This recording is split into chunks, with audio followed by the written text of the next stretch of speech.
Selamat datang kembali di sesi telaah mendalam kita. Hari ini kita mau bongkar sesuatu yang mungkin kedengarannya agak aneh ya. Potensi sisi gelap dari obsesi kita soal kebahagiaan, terutama di tempat kerja nih. Sumber kita kali ini beberapa artikel dari Harvard Business Review yang ngebahas fenomena reaksi balik kebahagiaan atau happiness backlash gitu istilahnya. Anda mungkin mikir, loh, bahagia kan bagus. Emang iya, tapi apa iya ngejar bahagia terus-terusan itu selalu baik? Mari kita coba gali lebih dalam. Iya betul banget, asumsi umumnya kan gitu ya. Karyawan bahagia pasti lebih produktif. Tapi riset yang kita lihat ini nunjukin gambaran yang lebih, gimana ya, kompleks. Beberapa penelitian malah nunjukin korelasinya lemah. Ada juga yang sebaliknya. Nah, yang menarik dari reaksi balik ini, kayak studi oleh Maus dan rekan-rekannya, itu justru upaya kita yang terlalu ngotot buat bahagia. Itu malah bisa bikin orang ngerasa kurang bahagia. Paradoks gitu. Malah jadi capek sendiri. Capek ngejar bahagia. Wah, itu menarik. Sumber kita juga nyinggung soal ekspektasi. Harapan kita kalau atasan harus bikin kita bahagia. Itu katanya malah bisa bikin kita lebih rapuh secara emosi di kantor. Kayak gantungin perasaan ke orang lain gitu ya.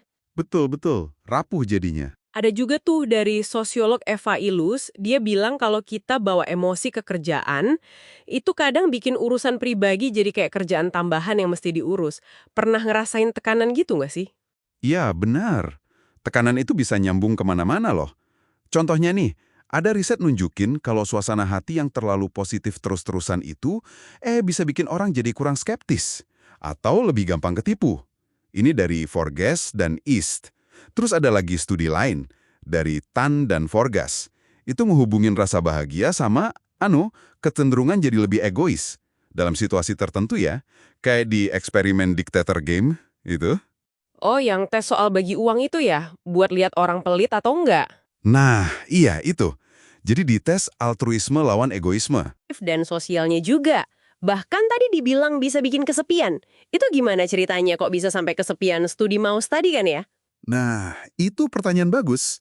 Studi Maus itu nunjukin kalau upaya terus-menerus cari bahagia, itu bisa bikin orang makin kesepian. Mungkin ya, ini karena fokusnya jadi ke dalam terus, ke diri sendiri, ke pencapaian pribadi soal bahagia. Atau bisa juga karena kecewa.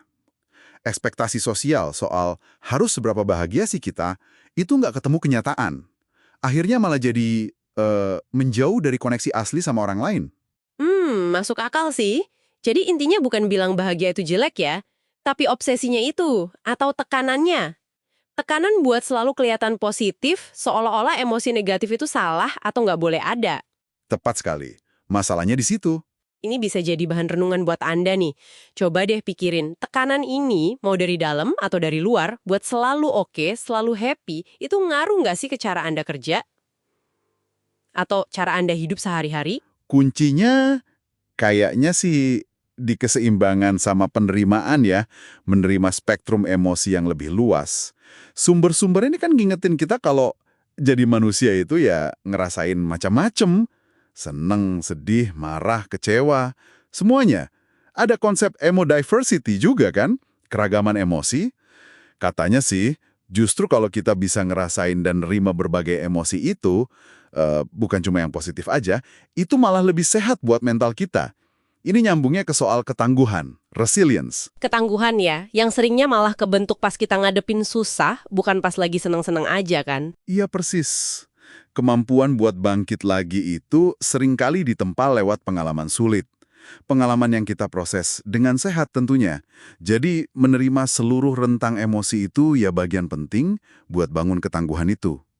Kesimpulannya nih dari telah kita kali ini. Bahagia itu penting, nggak ada yang bilang nggak. Tapi obsesinya, tekanannya buat selalu positif. Nah itu yang mungkin perlu kita lihat lagi. Ada risikonya. Capek emosi, jadi rapuh, bias mikir, bahkan ngaruh ke hubungan sama orang lain. Jadi, menerima naik turunnya emosi sebagai hal yang wajar itu mungkin malah jalan yang lebih sehat ya. Bisa bikin lebih tahan banting juga buat jangka panjang. Oke, sebagai penutup, ini ada satu pemikiran buat Anda bawa pulang, buat direnungkan. Mungkinkah penerimaan kita terhadap semua spektrum emosi, termasuk sedih, marah, cemas, bukan cuma senangnya aja, itu justru kunci sejati? kunci menuju ketangguhan dan kesejahteraan yang lebih utuh, yang lebih sustainable dalam hidup Anda? Bukan nolak bahagia, tapi memperluas makna hidup yang baik. Sampai jumpa di sesi berikutnya ya.